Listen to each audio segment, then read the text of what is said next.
மாணவர்கள் அனைவருக்கும் வணக்கம். நான் உங்கள் சயின்ஸ் சரவணன். நம்முடைய அட்டவணை பிரகாரம் நம்ம பார்க்கக்கூடிய பாடம் விசையும் இயக்கமும், அதனுடைய part 2 video force and motion. நம்ம லாஸ்ட் கிளாஸில் என்னென்ன பார்த்தோம்? டிஸ்பிளேஸ்மெண்ட் பற்றியும் வெலாசிட்டி பற்றியும் நம்ம டீட்டெயிலாகவே பார்த்தோம். இப்போ நம்ம கண்டினியூ பண்ணுறது முடுக்கம். முடுக்கம் என்பது ஆசலரேஷன். சார் அப்படின்னா என்ன சார்? நல்லா கவனிங்க. திசைவேகம்னு ஒன்று பார்த்தோம் பார்த்தீங்களா? அந்த திசைவேகம் தொடர்ச்சியாக மாறுபாடு அடைஞ்சிக்கிட்டே இருந்துச்சுன்னா திசைவேகம் மாறும் வீதம் தான் பார்த்திங்கன்னா முடுக்கம். அதாவது acceleration is the rate of change in velocity அப்படின்றாங்க. நம்ம பைக் எடுத்துக்கோங்க. ஸ்டார்ட் பண்ணிவிட்டு ஒரு 10 கிலோமீட்டர் வேகத்தில் போவோம், அப்புறம் 20 கிலோமீட்டர் வேகத்தில் போவோம், அப்புறம் 30 கிலோமீட்டர் வேகத்தில் போவோம், திடீர்னு 20 கிலோமீட்டர் வேகத்தில் வருவோம், திடீர்னு 6 கிலோமீட்டர் வேகத்தில் போவோம். அப்படியே பார்த்திங்கன்னா குறுக்கு சந்தில் போவோம், அந்த சந்தில் போவோம், மதுரைக்கு போவோம், திண்டுக்கலுக்கு போவோம், வரைச்சி அப்படி டேனாகி போவோம். அப்போ என்ன அர்த்தம்னா, அந்த ஒவ்வொரு ஸ்டேஜ்லேயும் வேகம் மாறுது, டைரெக்ஷனும் மாறுது. அப்போ வேகமும் டைரெக்ஷனும் மாறினா இப்போ கண்டிப்பாக திசை வேகம் மாறிக்கிட்டே இருக்கும். அந்த திசைவேகம் மாறு வீதம் தான் பார்த்திங்கன்னா முடுக்கம். அப்போ முடுக்கம்ன்றது என்ன சொல்லலாம் சார்? நல்லா கவனிங்க. திசைவேக மாற்றம் பை காலம்னு அழகாக சொல்லலாம். இந்த கொடுத்துருக்கான் பாருங்கள். மாணவர்களே, இந்த கொடுத்துருக்கான் வச்சுருக்கான் அப்படி பேசுவேன் பார்த்தீங்களா? அதை தப்பாக நினச்சிக்காதீங்க. அது எங்களுடைய வட்டார மொழி. நாங்கள் மதுரை தமிழில் அப்படியே பேசி பழகிட்டோம். கொடுத்திருக்கிறார்கள், வைத்திருக்கிறார்கள் சொல்லணும். அதுதான் மரியாதைக்குரிய சொல். மன்னிக்கவும், நான் அப்படியே பேசி பழகின வார்த்தைகள் அப்படி தான் வரும். தப்பாக நினச்சிக்காதீங்க. ஸோ முடுக்கம் திசைவேக மாற்றம் பை காலம். ஸோ திசைவேக மாற்றம் என்ன சார்? ஸ்டார்ட் பண்ணுறப்போ ஒரு வெலாசிட்டி இருந்திருக்கும், முடிகிறப்போ ஒரு வெலாசிட்டி இருந்திருக்கும். அதுதான் திசைவேக மாற்றம்ன்றது. அதாவது இறுதி திசைவேகம் பை ஆரம்ப திசைவேகம். இறுதி திசைவேகத்தை V அப்படின்ற லெட்டரில் டினோட் பண்ணலாம். அதே மாதிரி இனிஷியல் வெலாசிட்டியை U அப்படின்ற லெட்டரில் டினோட் பண்ணலாம். பொதுவாக நம்ம வெலாசிட்டினா வீண் வைப்போம். இப்போ இந்த இடத்துல யூன்ற ஒரு லெட்டர் வருது. யூன்னு வரதுனால final velocity minus initial velocity, அதை காலத்தில் டிவைட் பண்ணிட்டீங்கன்னா உங்களுக்கு என்ன கிடச்சிரும்? முடுக்கம் கிடச்சிரும். ஓகே, அப்போ முடுக்கம் equal to final velocity minus initial velocity by time period. அப்போ A ஈக்குவல் டு ஏன்றது ஆசலரேஷன், ஆங்கிலத்தில் அது முதல் எழுத்து A. வீன்றது ஃபைனல் வெலாசிட்டி, யூன்றது இனிஷியல் வெலாசிட்டி பை டீன்றது காலம். ஓகே, இது அதுக்கான ஃபார்முலா. இப்போ இதற்கான SI அலகு பார்க்கணும். எப்படி சார் பார்க்குறது? மேலே இருக்க ரெண்டுமே பாருங்கள், திசைவேகம் தான் வருது. இப்போ ஒரு திசைவேகத்துக்கான SI யூனிட் எடுத்துங்க சார். திசைவேகத்துக்கான SI unit, the SI unit of velocity m/s. இங்கே பை டீன் இருக்குது. ஸோ பை டீன்றனால இன்னொரு S வருமா? அப்போ இந்த S மேலே போச்சுன்னா m/s² வரும். அந்த S² மேலே போச்சுன்னா ms⁻²ன்னு வரும். உங்கள் புக்கில் கொடுத்துருக்காங்க பாருங்கள், வகுத்துலேயே வச்சுருக்காங்க. m/v², அதுதான் m/s²ன்றது. இந்த v மேலே போச்சுன்னா வினாடி பவர் -2ன்னு வரும். எல்லாம் ஒன்று தான். இப்போ முடுக்கத்தின் SI அலகு நல்லா பார்த்துங்க, இம்பார்ட்டன்ட் கொஸ்டின். சரிங்களா? சொல்லுவாங்க, சிறுத்தை மாதிரி ஓடுறான்டா அப்படின்னு ஒரு பழமொழி சொல்லுவாங்க. சிறுத்தை பார்த்தீங்கன்னா ஒரு செகண்டுக்கு எவ்வளோன்னு பார்த்தீங்கன்னா 25 மீட்டர் பெர் வினாடி முதல் 30 மீட்டர் வினாடி வரை பாயும். யோசிச்சு பாருங்கள், நின்றுட்டு இருக்க இடத்துல இருந்து ஒரே செகண்டில் 20 மீட்டர் ஜம்ப் பண்ணும். 20 மீட்டர், 20 சென்டிமீட்டர்லாம் கிடையாது. அப்போ பாருங்கள், எவ்வளோ நம்ம ஓடினாலும் அதுக்கிட்ட தப்பிக்க முடியாது. சரிங்களா? இது உண்மையிலே மிகப்பெரிய அதிசயம்தான். ஓகே, இப்போ நம்ம பார்த்த முடுக்கத்திலிருந்து பார்த்தீங்கன்னா ஒரு கணக்கு கொடுத்துருக்காங்க பாருங்கள். ஓய்வு நிலையில் உள்ள ஒரு மகிழுந்தானது நேர்கோட்டில் இயங்க தொடங்கிறது. ரெஸ்ட்டில் இருக்கக்கூடிய கார் மூவ் ஆக ஆரம்பிக்குது. அது 4 செகண்டில் 12 மீட்டர், ஒரு செகண்டுக்கு 12 மீட்டர், அந்த மாதிரி 4 செகண்டுக்கு ட்ராவல் பண்ணிடுது. அப்படின்னா அந்த காருடைய முடுக்கம் ஆசலரேஷனை கண்டுபிடிக்கணும். கண்டுபிடிச்சிடலாமா? இங்கே பாருங்கள், முதல் கார் நிற்கிறப்ப அதனுடைய வெலாசிட்டி எப்படி இருக்கும்? 0வாக இருக்கும். பட் 4 செகண்டுக்கு அப்புறம் பாருங்கள், அதனுடைய வெலாசிட்டி எப்படி இருக்குது? 12 மீட்டர் பெர் செகண்டாக இருக்குது. 4 வினாடிக்கு அப்புறமா. அப்போ ஆரம்பத்தில் அதனுடைய வெலாசிட்டி 0, இப்போ 12. அப்போ u0, v 12, காலம் 4 செகண்டு. இந்த 3 தெரிஞ்சால் நம்மளை என்ன கண்டுபிடிக்க முடியும்? முடுக்கத்தை கண்டுபிடிக்க முடியும். அவன் கொடுத்துருக்கான் பாருங்கள். இந்த மேலே கொடுத்துருக்கிறது இனிஷியல் வெலாசிட்டி 0 மீட்டர், இது ஃபைனல் வெலாசிட்டி 12 மீட்டர். எடுத்துக்கொண்ட நேரம் 4 செகண்ட். அப்போ முடுக்கத்தை எப்படி கண்டுபிடிக்கிறது? v - u/t. vன்றது 12, யூன்றது ஸ்டார்ட் பண்ணுறப்ப 0ல் தான் இருக்கும். ஸோ 12 - 0 பை டீன்றது பை 4. இப்போ 12/4 அடிச்சிங்கன்னா 3 மீட்டர் பெர் செகண்ட் ஸ்கொயர். ஏன்னா முடுக்கத்திற்கான எஸ்ஐ அலகு மீட்டர் பெர் வினாடி ஸ்கொயர். அப்போ அந்த கார் பார்த்திங்கன்னா எவ்வளோ ஆசிலேஷன் கொண்டது? 3 மீட்டர் பெர் செகண்ட். ஒரு செகண்டுக்கு 3 மீட்டர் அதனால் போக முடியும். புரியுதுங்களா? Okay.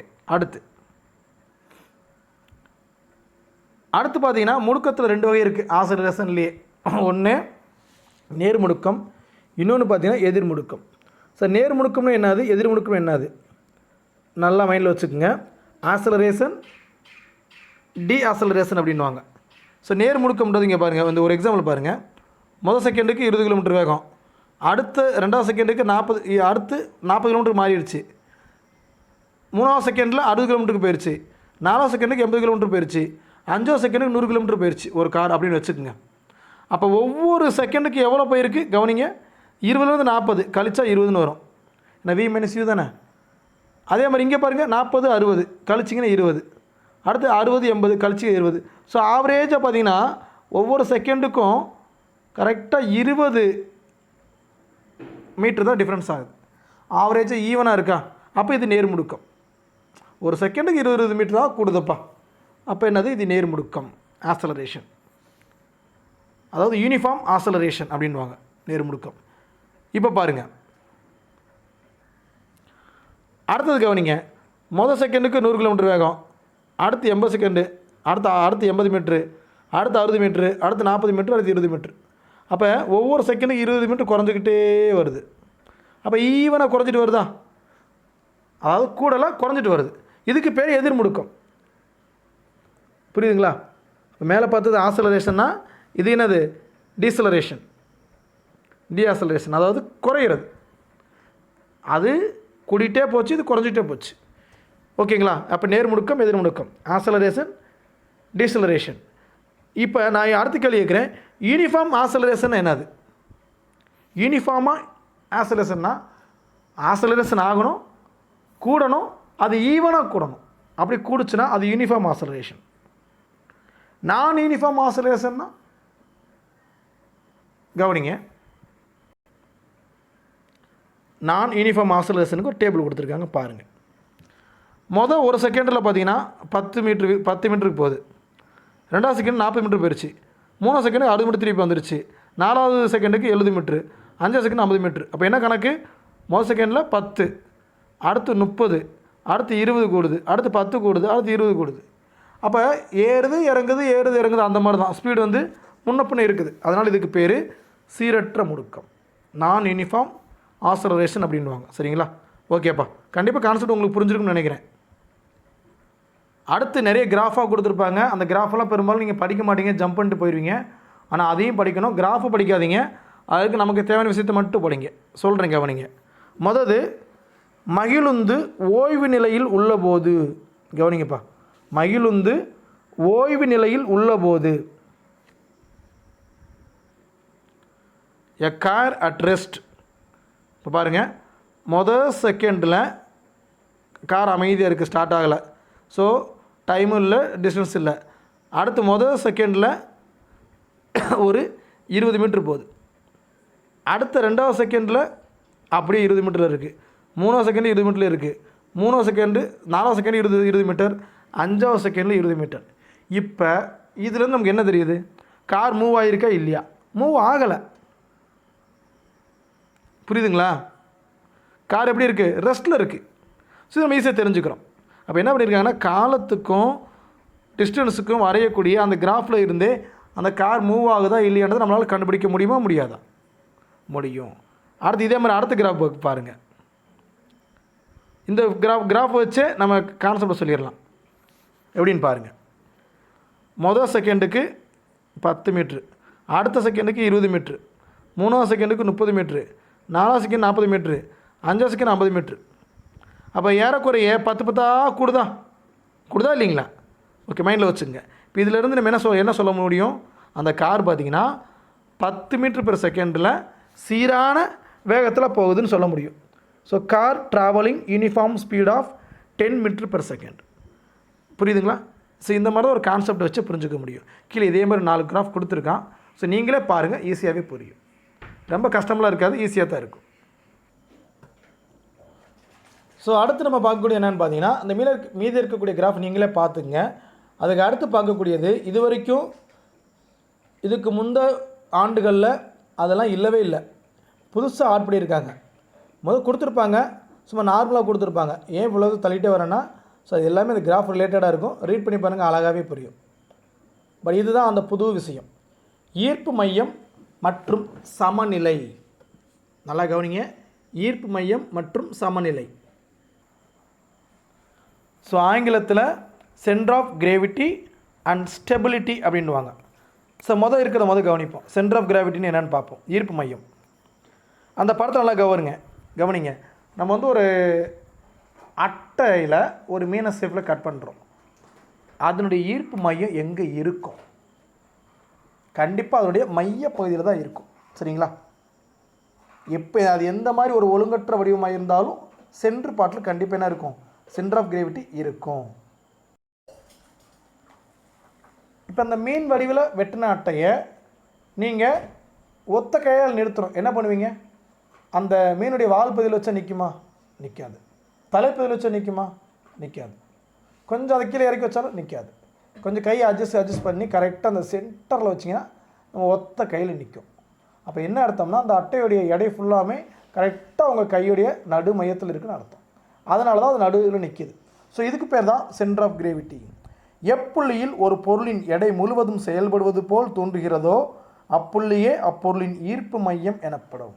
The center of gravity of an object is the point through which the entire weight of the object appears to act. புரியுதுங்களா? ஓகே, அடுத்து கவனித்து பார்த்தீங்கன்னா, இந்த படத்தில் பார்த்த மாதிரி இந்த 4 ஆப்ஜெக்ட்டுக்குமே ஈர்ப்பு மையம் எங்கே தான் இருக்கும்? சென்டரில் தான் இருக்கும். இங்கே பாருங்கள், இந்த செவகத்துக்கு பாருங்கள், சென்டரில் இருக்கும். அடுத்து பார்த்தீங்கன்னா இந்த முக்கோணத்துக்கு பாருங்கள், இந்த ட்ரையாங்கிளுக்கு சென்டரில் இருக்கும். அடுத்து இதுக்கு பாருங்கள், இந்த வட்டத்துக்கு சென்டரில் இருக்கும். இந்த வளையத்துக்கு பாருங்கள், சென்டரில் தான் இருக்கும். இந்த ரிங்குக்கும் சென்டரில் தான் இருக்கும். அப்போ பொதுவாக பார்த்தீங்கன்னா மேக்ஸிமம் சென்டரில் தான் என்ன வரும்? அந்த சென்டர் ஆஃப் கிராவிட்டி வரும். புரியுதுங்களா? இப்போ நம்ம தரை மீது நிற்கிறோம். நம்முடைய சென்டர் ஆஃப் கிராவிட்டி எங்கே இருக்கும்? யாருக்கா தெரியுமா? நம்முடைய 2 கால்களுக்கு மத்தியில் நடு மையத்தில் செயல்படும். சரிங்களா? ஓகேப்பா. இது ஒழுங்கான வடிவம். இப்போ ஒழுங்கற்ற வடிவமாக இருந்தால் என்ன எப்படி இருக்கும்? ஒழுங்கற்ற வடிவமாக இருந்தால் இந்த பிக்சரில் பார்த்த மாதிரி ஒழுங்கற்ற வடிவமாக இருந்துச்சுன்னா அதனுடைய கிராவிட்டி எங்கே இருக்கும்? அந்த பிக்சரில் கட்டிவிட்ட மாதிரி ஒரு கைத்தொத்து கட்டி தொங்க விட்டிங்கன்னா சென்டராக தொங்கும். அதனுடைய சென்டர் தான் என்ன இருக்கும்? சென்டர் ஆஃப் த கிராவிட்டி இருக்கும். இது எல்லாமே தெரிஞ்ச விஷயந்தான். ஸோ இது ஒரு கான்செப்ட். இப்போ இதிலேருந்து பாருங்கள், விஷயத்தை சொல்கிறேன், கவனிங்க. இப்போ பார்த்தது எல்லாமே சென்டர் ஆஃப் கிராவிட்டி. நம்ம அடுத்து பார்க்கக்கூடியது சமநிலை. சமநிலைன்றது வேறு, சென்டர் ஆஃப் கிராவிட்டின்றது வேறு. ரெண்டையும் ஒன்றா போட்டு குழப்பிக்காதீங்க. ஸ்டெபிலிட்டி, அதுக்கு பேரே ஸ்டெபிலிட்டி. நல்லா கவனிங்க. தஞ்சாவூர் பொம்மையை பார்த்துருப்பீங்க எல்லாருமே. பார்க்கலாட்டி நெட்டில் கிட்ட இருக்கு, பார்த்துங்க. அப்படியே அடிப்பாகம் எப்படி இருக்கும்னா உருண்டையாக இருக்கும். அதாவது ஸ்பியர் மாதிரி இருக்கும். எந்த பக்கம் நீங்கள் பொம்மையை தள்ளிவிட்டாலும் திரும்ப நேராக தலையை ஆட்டி நேராக நின்றுக்கும். அப்போ அவங்க என்ன பண்ணியிருக்காங்கன்னா, அந்த பொம்மையுடைய ஸ்டெபிலிட்டியை கூட்டி சென்டரில் வர்ற மாதிரி பண்ணியிருக்காங்க. சமநிலை வர்ற மாதிரி. நீங்கள் எவ்வளோ தூரம் இழுத்து விட்டாலும் திரும்ப சென்டருக்கு வந்து நிற்கிற மாதிரி. அதுக்கு பேர் தான் சமநிலை. அந்த ஸ்டெபிலிட்டியில் மொத்தம் 3 வகை இருக்குப்பா. ஒன்று உறுதி சமநிலை, ஸ்டேபிள் ஈக்குலிபிரியம். இன்னொன்று உறுதியற்ற சமநிலை, அன்ஸ்டேபிள் ஈக்குலிபிரியம். இன்னொன்று நடுநிலை சமநிலை, நியூட்ரல் ஈக்குலிபிரியம். இதுக்கு ஒவ்வொன்றுக்கு ஒரு உதாரணம் கொடுத்துருக்காங்க பாருங்கள். இந்த படத்தை நாளை கவனித்து பாருங்கப்பா. ஒரு டம்ளரை கவுத்து வச்சுருக்காங்க முதல் படத்தில். அடுத்து பார்த்திங்கன்னா தன்னுடைய ஒரு விரலால் அந்த டம்ளரை கொஞ்சம் இழுத்து திரும்பி விடுறாங்க. விட்டால் என்ன ஆயிரும்? திரும்ப டம்ளர் பழைய பொசிஷனுக்கே போயிடும். இன்னும் கொஞ்சம் எக்ஸ்ட்ரா இழுக்கிறீங்க, பழைய பொசிஷன் போகாத அளவுக்கு இழுக்கிறீங்கன்னு வச்சுக்கோ. என்ன ஆயிரும்? டம்ளர் கவுந்து கீழே டம்முன்னு விழுந்துடும். அப்போ ஏதோ ஒரு பர்டிகுலர் ஸ்டேஜ் வரைக்கும் again to the original state, பழைய நிலைமைக்கு போயிடும். பட் அதுக்கப்புறம் தான் சாயும். அதுவும் இந்த பிக்சரில் கொடுத்துருக்காங்க. இப்போ முதல் படத்தில் அந்த சென்டர் ஆஃப் கிராவிட்டி எங்கே இருக்குதுன்னு பாருங்கள். இந்த இங்கே இருக்குது. ஸோ டம்ளரை சாய்க்கிறப்ப இந்த இங்கே இருக்குது. அப்போ அந்த சென்டர் ஆஃப் கிராவிட்டி என்ன ஆயிருக்குன்னா ரைஸ் ஆகிருக்கு, உயர்ந்து இருக்குது. அந்த இடத்துல இந்த இடத்துக்கு உயர்ந்து இருக்குது. அப்போ தானப்பா அந்த மையம் உயர்ந்து இருக்குது. இப்போ நடுவில் பாருங்கள், ஒரு ஆக்சிஸ் வரைஞ்சிருக்காங்க, ஒரு அச்சை வரைஞ்சிருக்காங்க. அந்த அச்சு முதல் படத்தில் எங்கே இருக்குதுன்னு பாருங்கள். சரி, ரெண்டாவது படத்துலையும் முதல் படத்துலையும் நல்லா கவனித்து பாருங்கள். எங்கே இருக்குன்னு நீங்களே பாருங்கள். அந்த கீழே இருக்கக்கூடிய அந்த பாட்டம் இருக்குது பார்த்தீங்களா, அதுக்குள்ளே தான் அமைஞ்சிருக்கு. நீங்கள் டம்ளரை இழுத்து விட்டாலும் அந்த அச்சு எங்கே தான் இருக்குது, அந்த அடிபாகத்துக்குள்ளே தான் அமைஞ்சிருக்கு. அப்படி அடிபாகத்துக்குள்ளே அமையிற வரைக்கும் அந்த டம்ளர் சாயாது, திரும்பவும் எங்கே போயிடும், ஒரிஜினல் ஸ்டேட்டுக்கு போயிடும். புரியுதுங்களா? இதுக்கு பேர் என்னன்னு பார்த்தீங்கன்னா உறுதி சமநிலை, ஸ்டேபிள் ஈக்விலிபிரியம். அந்த பிக்சர் மூலமாக என்ன தெரிஞ்சுக்கிட்டோம், அந்த கூம்பு சாய்க்கப்படும் போது, அந்த கூம்பை சாய்க்கிறப்ப அதன் ஈர்ப்பு மையம் என்னாச்சு, உயர்ந்துச்சு. அந்த ஈர்ப்பு மையத்தின் வழியாக வரையப்பட்ட செங்குத்துக்கோடு சாய்க்கப்பட்ட நிலையிலும் அதன் அடிப்பரப்பிற்கு உள்ளேயே விழுகிறது. பார்த்தோமா இல்லைங்களா? அடிப்பரப்பிற்கு உள்ளே தான் விழுந்துச்சு. The vertical line through its center of gravity still falls within its base. அந்த பேஸ்க்குள்ளே தான் விழுகுது. அதனால தான் பலநிலை அடையுது. இதுக்கு பேர் தான் உறுதி சமநிலை. ஓகே சார், அடுத்து போங்க. எங்களுக்கு கான்செப்ட் புரிஞ்சிருச்சு. ரைட், அடுத்தது கவனிங்க. அடுத்த படத்தில் எப்படி கொடுத்துருக்கான்னா, இங்கே இருக்குது, கீழே இருக்குது. ஓகே, இப்போ கவனித்து பாருங்கள். டம்ளரை கீழே கொஞ்சம் பாட்டம் இந்த இப்படி வர மாதிரி இருக்குன்னு வச்சுக்குவோம். டம்ளரை இழுத்து விடுறீங்க, கொஞ்சம் தூரம் இழுக்கிற வரைக்கும் ஓரளவு வந்துட்டு திரும்ப ஒரிஜினல் பொசிஷன் போயிடும். அதுக்கப்புறம் இழுத்து என்ன ஆயிரும், படக்குன்னு கீழே சாஞ்சிரும். முன்னே இருந்த மாதிரியெல்லாம் ரொம்ப தூரத்துக்குள்ளே இழுக்க முடியாது இந்த பொசிஷனில். ஏன்னா அடிப்பரப்பு எப்படி இருக்குது, கம்மியாக இருக்குது. இப்படி அடிப்பரப்பு கம்மியாக இருந்தால் அந்த முதல் டம்ளருடைய மையத்தை பாருங்கள், சென்டர் ஆஃப் கிராவிட்டியை பாருங்கள். அடுத்ததில் பாருங்கள், சென்டர் ஆஃப் கிராவிட்டி தள்ளி போயிடுச்சு. ஆனால் அந்த நீங்கள் வரைஞ்ச செங்குத்து கோடு பாருங்கள், அடிப்பரப்பை விட்டு வெளியே போயிடுச்சு. ஆமாம் தானுங்க?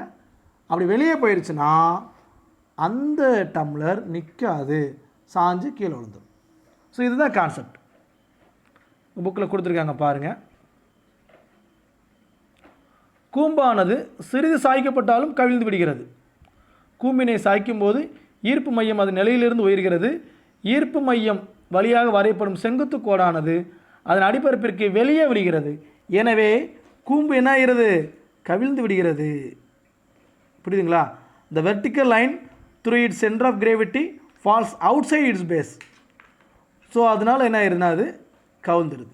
Okay right. அடுத்து பாருங்கள், நடுநிலை சமநிலை. அடுத்த படத்தை பாருங்கள். அப்படி இப்போ டம்ளர் சாய்ச்சி வச்சுட்டோம். இப்போ இதனுடைய ஈர்ப்பு மையம் எங்கே இருக்கும், அந்த நடுவில் இருக்கும்.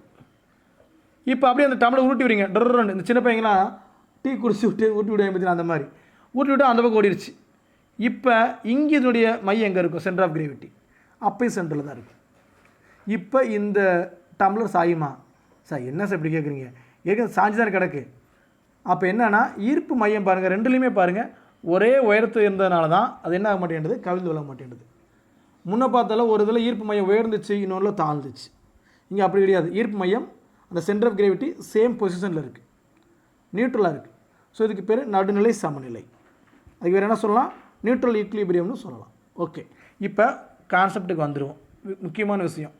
ஸோ இந்த நிபந்தனைகள் கொடுத்துருக்காங்க பாருங்கள், சமநிலைக்கான நிபந்தனைகள். இது நல்லா பார்த்து வச்சுங்கப்பா, ஏன்னா இதிலிருந்து கேள்வியில் வருவதற்கான வாய்ப்புகள் மிக மிக மிக அதிகம். ஸோ நியூட்ரல் ஈக்விலிபிரியம் ஆகிறதுக்கான வாய்ப்புகள், அதாவது ஸ்டெபிலிட்டி கூறுறதுக்கு வாய்ப்புகள் பார்க்கலாமா? முதல்ல பாருங்கள், அதன் ஈர்ப்பு மையம் குறைந்த உயரத்தில் அமைக்கப்பட வேண்டும். ஈர்ப்பு மையம் எப்படி இருக்கணுமா, குறைந்த உயரத்தில் இருந்துச்சுன்னா ஸ்டேபிளாக இருக்கும். அதனால தான் பந்தயக்காரு குட்டையாக இருக்குது. ஏன் பந்தயக்காரன் நல்லா ஹைட்டாக பஸ் அளவுக்கு போட வேண்டியது தானே, மல்லாந்து கரப்பாம்பூச்சி மாதிரி விழுந்துருவான். அதனால தான் பார்த்தீங்கன்னா பந்தயக்கார் எல்லாமே பார்த்தீங்கன்னா அவன் தரையில் உட்காந்து போகிற மாதிரி இருக்கும். பார்த்துருக்கீங்களா? கார் கொஞ்சம் உயரமாக இருந்தாலும் சீட்டு ரொம்ப தாழ்வாக இருக்கும். புரியுதுங்களா? இதனால தான் அந்த ஈர்ப்பு மையம் கம்மியான உயரத்துக்கு வரணும் சொல்லி தான் அப்படி வச்சுருக்காங்க. So lower its centre of gravity. ஓகேங்களா? இன்னொன்று, பொருளின் அடிப்பரப்பினை அதிகரிக்க வேண்டும். Increase the area of its base. இது எங்கே பார்க்கலாம், நம்முடைய கம்ப்யூட்டர் லேபில் பாருங்களேன். அந்த மானிட்டரை வந்து ஒரு ஸ்டாண்டு மாதிரி ஃபிட் பண்ணி வச்சுருப்பாங்க. அதில் அடிப்பக்க பரப்பு பார்த்துருக்கீங்களா, அகலமாக இருக்கும். அதை கூட விடுங்க, நம்ம வீட்டில் கொடுத்துருக்காங்களப்பா அம்மா ஃபேனு. அந்த அம்மா ஃபேனுடைய கீழே அந்த எட்ஜ் பாட்டை பாருங்கள், வட்டம் கொஞ்சம் பெருசாக தான் போட்டிருப்பாங்க. அந்த நீள்வட்ட சைஸில் கட் பண்ணி போட்டிருப்பாங்க. ஏன் அதை பேசாமல் ஒரு டம்ளரில் கொடுக்க வேண்டியதானே? கொடுத்தாங்கன்னா காத்தாடி, அதாவது காற்றை உள்ள காத்தாடி சுற்றாது, டோட்டல் ஃபேனே சுற்றும், குட்டிக்கரணம் அடிச்சிடும். அதனால தான் அப்படி ஆகக்கூடாதுன்றனால தான் அதன் அடிப்பக்க பரப்பை அதிகமாக வச்சுருக்காங்க. புரியுதுங்களா? எதற்காக? ஸ்டெபிலிட்டிக்காக தான் அப்படி வச்சுருக்காங்க. ஓகே, அடுத்தது கவனிங்க. 3வது பாயிண்ட் என்ன சொல்லியிருக்காங்கன்னா, ஓகே, 2 கண்டிஷன் தான். இந்த 2 பூர்த்தி ஆச்சுன்னா ஸ்டெபிலிட்டியாக இருக்கும். இப்போ கேட்குறேன், தஞ்சாவூர் பொம்மை ஏன் நம்ம எவ்வளோ இழுத்து விட்டாலும் ஒரிஜினல் பொசிஷனுக்கு போகுது? ஏன்னா இந்தாங்கப்பா அந்த பிக்சர் நீங்களே பாருங்கள், அதனுடைய அடிப்பக்க பரப்பு அதிகம். புரியுதுங்களா? So increase the area of its base, அதனால தான் ஒரிஜினல் பொசிஷனுக்கு போயிடுது. புரியுதுங்களா? ரைட். அடுத்து பார்த்தீங்கன்னா வேறு என்ன சொல்லியிருக்கேன் உங்களுக்கு? நம்ம இந்த போட்டில் ஏறுறப்ப பார்த்தீங்கன்னா அந்த டபுள் போட், அதாவது கீழேயும் மாடி போட் அப்படின்னாங்க, மாடி படகு பார்த்துருப்பீங்க. கீழே 50 பேர் ஏற்றுனாங்கன்னா மேலே வந்து 50 பேர் ஏற்ற மாட்டாங்க, 20-25 பேர் தான் ஏற்றுவாங்க. ஏன் மேலே 50 பேர் ஏற்ற ஒன்று தானே, மேலே அதே மாதிரி ஏற்றுனாங்கன்னா ஸ்டெபிலிட்டி மாறிடும். ஸோ அந்த ஈர்ப்பு மையம் விலகி போயிடும், அதனால் படகு கவிழ்ந்துடும். அவ்வளோதான், எல்லாம் சாமிகிட்ட தான் போயிடும். அவ்வளோதான், கம்மியாக ஏற்றுவாங்க. வேறு ஒன்றும் வேணாம். நம்முடைய பேருந்து இருக்குல்லப்பா, அடுக்குமாடி பேருந்து, அடுக்குமாடி பேருந்தில் அடுக்கு பேருந்து, அதுலேயும் பார்த்தீங்கன்னா அந்த டாப்பில் பார்த்தீங்கன்னா ஆட்களை கம்மியாக தான் ஏற்றுவாங்க. அதுக்கு காரணம் இது தான். ஸோ இது மாதிரி காரணம் தொடர்பான கேள்வினால இது கண்டிப்பாக கேட்க வாய்ப்பு இருக்குது. ஸோ பார்த்துக்கணும். ரைட். அடுத்து பந்தயக்காரர்கள் உயரம் கம்மியாக இருக்கிறதுக்கு காரணமும் அதுதான், அகலமாக இருக்கிறதுக்கு காரணம் அதுதான். பந்தயக்காரனால் அகலமாக இருக்கும், காரணம் ஸ்டெபிலிட்டியை கூட்டுறதுக்காக. ஓகேப்பா. அது கீழே பார்த்தீங்கன்னா இந்த தெரிந்து கொள்வோம் அப்படின்னு இன்றைய அறிவியலில் சில விஷயங்களை கொடுத்துருப்பாங்க. ஆமை பார்த்தீங்கன்னா 0.1 மீட்டர்/செகண்டுக்கு போகுமா, ரொம்ப ரொம்ப கம்மியான வேகத்தில் போகுது. மனிதர்கள் நடையின் வேகம், நம்ம நடக்கிறது ஒரு செகண்டுக்கு 1.4 மீட்டர் நடக்குமா. குறைஞ்சபட்சம் ஒரு செகண்டுக்கு 2, அதாவது நம்ம 2 ஸ்டெப் வச்சுருவோம். அதை அளந்து பார்த்தீங்கன்னா ஏறக்குறைய ஆவரேஜாக 1.4 மீட்டர் இருக்குமா. விழும் மலைத்துளியின் வேகம், விழக்கூடிய மலைத்துளிய வேகம் எவ்வளோ இருக்குன்னு பார்த்தீங்கன்னா 9 to 10 மீட்டர்/செகண்ட். ஒரு செகண்டுக்கு 9 to 10 மீட்டர் வந்து விழுந்துருமா, ஃபாலிங் ரெயின் ட்ராப். அடுத்து பார்த்தீங்கன்னா ஓடும் பூனையின் வேகம், ஒரு செகண்டுக்கு 14 மீட்டர் ஓடிடுமா. ஏன்னா சிறுத்தையுடைய இன்னொரு வடிவம் தான் பூனை, அதனால் இந்த கேட் ரன்னிங் பார்த்தீங்கன்னா 14 மீட்டர்/செகண்ட். சைக்கிளிங், நீங்கள் சைக்கிள் ஓட்டிங்கன்னா 1 மணி நேரத்துக்கு, செகண்டுக்கு இல்லை, 1 மணி நேரத்துக்கு 20-25 கிலோமீட்டர் ஓட்டுவீங்க ஆவரேஜாக. சார் நான் 50 கிலோமீட்டர் ஓட்டுவேன்னா ஓட்டிக்கிங்க. ஓகேங்களா? அடுத்து சிறுத்தை ஓடும் வேகம் ஏறக்குறைய 31 மீட்டர் ஒரு செகண்டு. ஒரு செகண்டுக்கு 31 மீட்ரு. நம்ம ஒரு செகண்டுக்கு நடக்கிறது ஒரு 1.4, ஓடினா ஒரு 2 மீட்டர் தான் ஓடுவோம். அது 31 மீட்ரு, நம்மளை தாண்டி முன்னாடி போய் நிற்கும். ரைட். அடுத்து பார்த்தீங்கன்னா வேகப்பந்து வீச்சாளர் எரியும் பந்தின் வேகம் ஏறக்குறைய 90 to 100 மைல்/மணி. ஒரு மணி நேரத்தில் பார்த்தீங்கன்னா 90 மைலுக்கு போயிருமா அவர் எரியக்கூடிய பந்து.